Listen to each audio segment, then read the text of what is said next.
I gotta send some love and some light out to the family of the great David Crosby. Definitely one of the people that took me through my formative years, especially the classic song, Ohio.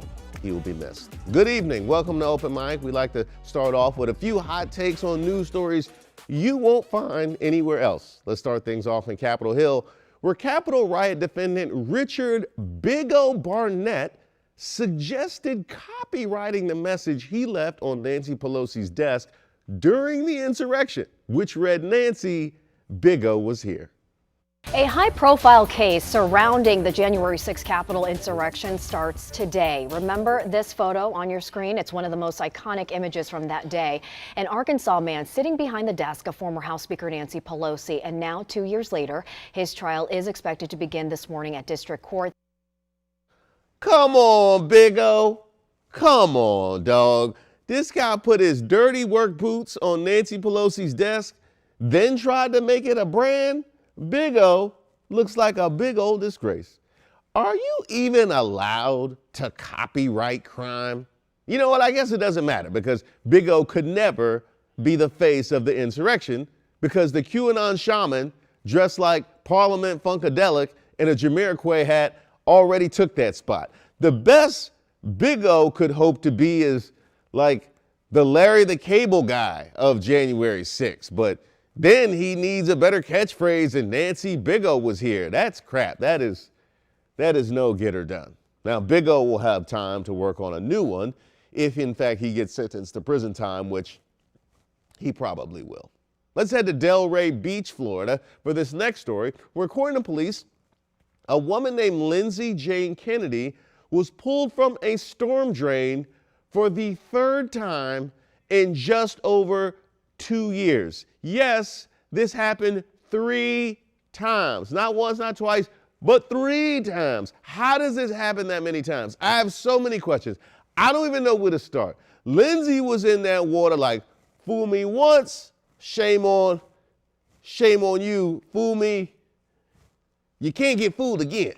Shout out to George Bush and J. Cole. Now, Lindsay Jane Kennedy was also rescued from a storm drain in March of 2021 after swimming in a canal, then getting lost and wandering through the tunnels for weeks.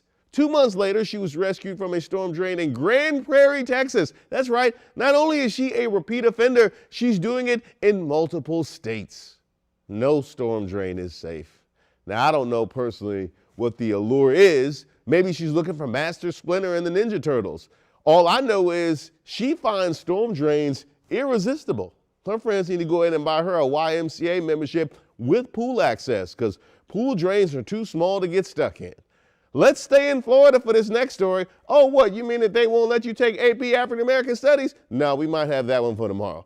Carole Baskin of Tiger King fame said her missing husband, Don Lewis, is alive and well and living in Costa Rica in a resurfaced 2021 interview. Yet, local law enforcement still considers Lewis missing.